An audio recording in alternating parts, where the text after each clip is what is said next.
Сайн байцгаана уу? Надив суугтаа тавтай морилцгаано. Өнөөдөр та бүхэндээ Япон улсад гарсан нэгэн хэргийг ярих гад бэлдлээ. Японы Осака хотын нэгэн орон сууцны хорооллоос цагдаагийн газарт дуудлага ирдэг.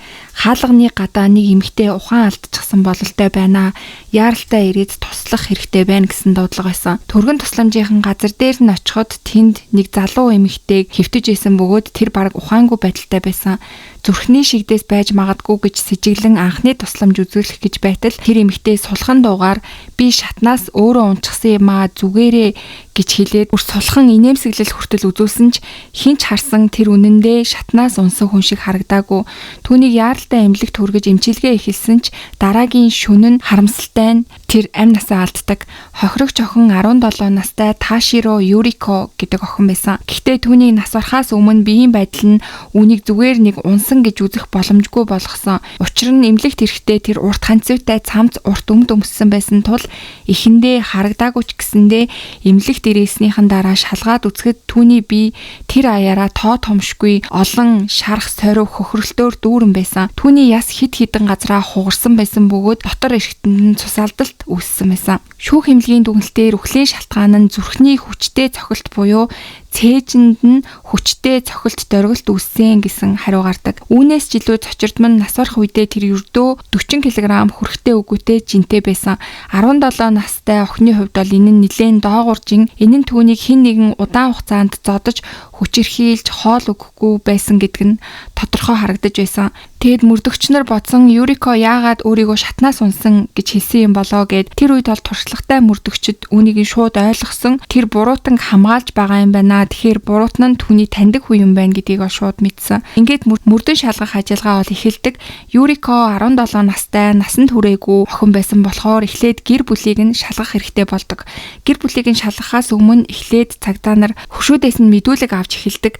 Айлын хаалгуудыг тогшоод сайн байна уу? Хажуу айлын 17 настай охиныг та таних уу? Сүүлийн үед ямар нэгэн сэжигтэй зүйл анзаарсан уу гэж асууж эхэлдэг.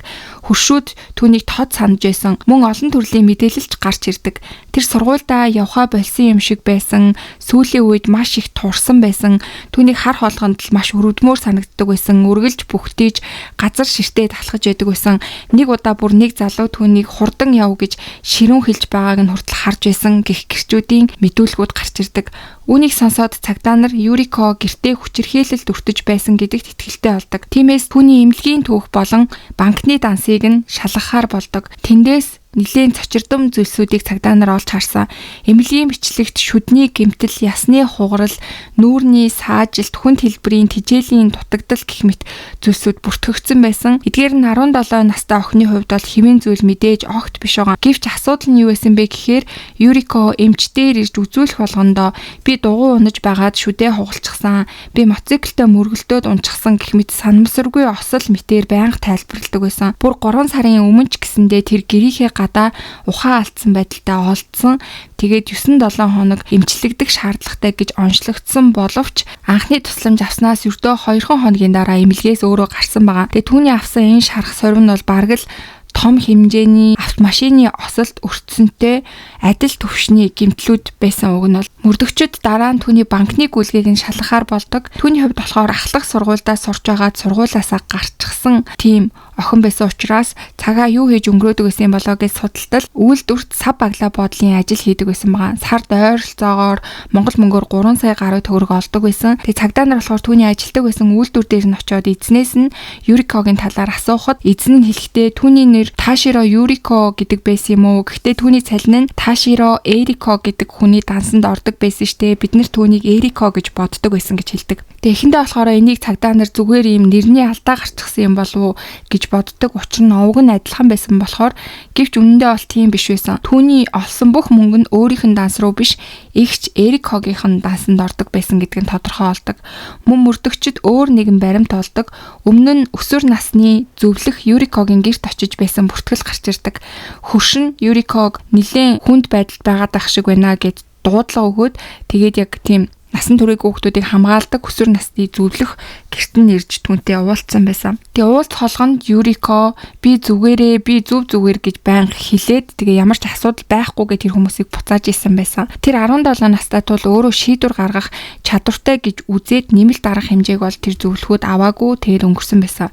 Энэ үед цагдаа нар бараг итгэлтэй болж эхэлсэн гэр бүлийг нь нарийн шалгах хэрэгтэй юм байна гэж бодож эхэлдэг. Ингээд шалгаад үзтэл тэднийд 4 хүн амьдардаг байсан. Юрикогийн аав, ах, тэгээд эгч Эрико, мөн эгчийнх нь найз залуу Умизаки Дайгора гэдэг эрэгтэй амьдардаг байсан байгаа. Тэд 3 хүүхэдтэй жирийн нэгэн гэр бүл байсан. Баянч биш, ядууч биш, дунд зэргийн амьдралтай гэр бүлийн холбоонч бат бөх айл байсан. Ялангуяа 2 эгч дүүс бол багаасаа маш дотно бараг хамгийн сайн найзууд шиг өсцгөөсөн. Гэвч томрох тусмаа тэдний зан чанар нь өөрчлөгдсөн. Эгч Эрикогийн хувьд бол илүү нээлттэй, аав ээжтэйгээ нэлээд муудалцдаг тийм төрлийн охин болж өссөн. Харин Юрико бол илүү дотгошоо, эцэг эхийгээ байнга дагдаг, өгөнд нь маш сайн ордог тийм охин болж өссөн байсан. Эгч Эрикогийн хувьд бол маш царайлаг охин болсон. Ахлах сургуульд байхдаа бүр модель хийж, усны хувцсны зураг авалт хүртэл хийлгэж, түүний агентлаг нь хоошдоо ер нь бол нэлийн алдартай модель болох шинжтэй охин гэж түүнийг бол онцгойлон авч үздэг байсан байгаа. Гэвч 3 дугаар курстэй гинтл Эрико би ажил хийхгүй бүх юмыг орхилоо гэж хэлээд өөрийнхөө хариалагддаг байсан агентлагаасаа гарсан. Тэгээд моделийн ажлаа бол хийхээ болсон байгаа. Яагаад гэдгийг нь асуутал найз залуутаагаа амьдрах нь надад илүү чухал байна гэж хариулж исэн байгаа. Түүний найз залуу Умизаки гэдэг. Тэгээд түүний хувьд болохоор Эрикотой онлайн сайтаар танилцж исэн. Тэгэд Эрикогоос болохоор 9 насаар ах, ямар ч ажил хийдэггүй тийм залуу байсан байгаа. Удалгүй Эрико сургууль ажлаа орхиж найз залуутаагаа бүр хамт амьдарч эхэлсэн. Ээж нь бол охиныгоо эсэргүүцсэн ч гэсэндээ Эрико ээжийнхээ үгэнд ороогүй. Тэгээ улмаар бүр Эрико ээжтэйгээ маргалдаж зодтолдож Эрикогийн ээж нь үүнээс залхаад өөрөө гэрээсээ явсан байсан. Тэгээ үүнээс хойш ээж нь гэрээсээ яваад гэрт нь аав нь, ах нь тэгээд дүүн тэд дээр өөрийнхөө найз залууг авчираад ингээм хамтдаа амьдрах болсон байсан. Яг энэ үеэс бол Юрико өөрчлөгдөж эхэлсэн. Сургуульд орсон ч гэсэндээ хэдхэн хоногийн дараа сургуулиасаа гарсан, найзуудаасаа холдсон, маш их хэмжээгээр турж эхэлсэн. Мөн сургууль сурахын оронд үйлдвэрт ажиллаж бүх мөнгөө эгчтэй өгдөг болсон. Түүнийг хамгийн их хүчирхийлсэн хүмүүс нь бол Эрико болоод түүний найз залуу Умизаки гэдэг нь тодорхой болдог. Тэд түүнийг нийгмээс тусгаарлаж утсыг нь авч найз нөхдөөс нь салгасан. Дараа нь түүнд хоол өгөхгүй байн өсөгдөг байсан байгаа. Үүний дараа бие махбодын болон сэтгэл зүйн хүчирхийлэл түүнд үлдэж эхэлсэн. Шүдэн хугарах, хавирга нь хугарах, нүүрний саажилт хүртэл түүнд үүссэн. Энэ бол бие махбодын хүчирхийллээс үүссэн шарх сориуд байсан. Түүнээс авсан мөнгөө арх олон тоглоомонд Эрика болоод түүний найз залуу хоёр үрдэг байсан байгаа. Юрикогийн хувьд бол мэдээж өдөр урт хамт амьдарч исэн. Хэдийгээр өсвөр насны зөвлөхүүд түүнийг хамгаалахыг хүссэн ч гэсэн тэр өөрөө татгалцсан. Ээж нь гэрээсээ явчихсан болохоор түүнд ямар ч туслах боломж байхгүй. Эгч нь төмөр зэвсэг ашиглаж түүнийг зодож сандлаар хүртэл бүр цогтөг байсан. Тэгээ яг ямар шалтгаанаас болоод түүнийг зоддог байсан гэдэг нь бол ерөөсөө тодорхойгүй. Дүүгийнх нь хувьд бол эгчигээ эсэргүүцэх ямар ч чадваргүй, хүссэн бүхнийг нь хийдэг. Бүр олсон мөнгөө хүртэл бүгдийг эгчтэй өгдөг байхад эгч нь түүнийг байнга зоддог байсан. Тэгэд яг тэр амнасаа алдсан өдөр болохоор Юрико би энэ маш муу байна гэдгийг эгчтэй хэлсэн. Тэгэхэд эгч нь ол шууд уурлаад түүнийг нэмж зодсон байгаа. Умизаки буюу найз залуунч гэсэндээ нэгдээ тэр хоёр хамтдаа зодсон. Ингээд тэсгээ байсан Юрико арай хийн гэрээс гадагшаа гараад тэгээд гадаа ухаан алдаж унан хөршин түүнийг олж түргэн дуудсан байсан. Гэхдээ хамгийн харамсалтай нь тэр эцсийн мөчөө хүртэл хин түүнийг ийм болгосныг юусоо хэлэхгүй би шатнаас унсаан л гэж бодлаа хэлсээр л байсан. За ингээд энэ бүх зүйл болсноос хойш сайн мөрдөгчдийн ачаар 2 сарын дараа бүх үнэн ил болж Эрико болон Умизаки баривчлагдсан.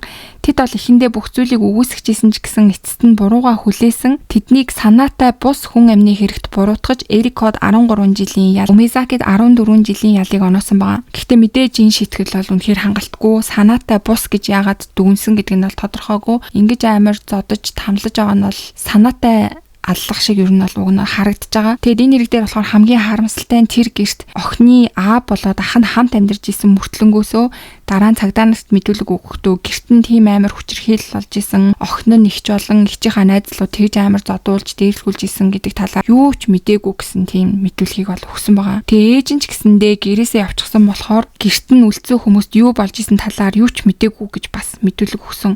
Энэ нь бол бүр үнэхээр харамсалтай. Тэгэхээр Юрико охин бол зөвхөн ихч эгчийн өөрийнхөө найз залууд биш гэр бүлийнхэндээ бүгдэнд нь ер нь бол хаягдчихсан байсан гэсэн үг. Тэгээд ер нь гэр бүлийнхэн нь бүгдээрээ л нийлж түүний амь насыг үгүй хийсэнтэй ер нь адилхан гэсэн үг байгаа. Тэгээ энэ бол үнэхээр харамсалтай санагдсан. 17 наслахтаа түүнийг анхаарах, санаа тавих ямар ч хүн байгаагүй гэдэг нь бол үнэхээр харамсалтай. Тэгээд түүний ихчийн хувьд бол найз залуудаа яг яаж найз залуу түүнд яг юу гэж ярьж тархийг нь угаасан болоод ингэтлээ тархиа угаалган өөрийнхөө сургууль, карьер бүх зүйлээ хаяад дүүгээ бүр ингэж тамлан амьдарч исэн гэдэг нь бол яг ойлгомжгүй. Тэгээ энэ талаар бол Эрикоч найз залуугаа өөрт нь юу гэж ярьдаг байсан талаар яриаггүй.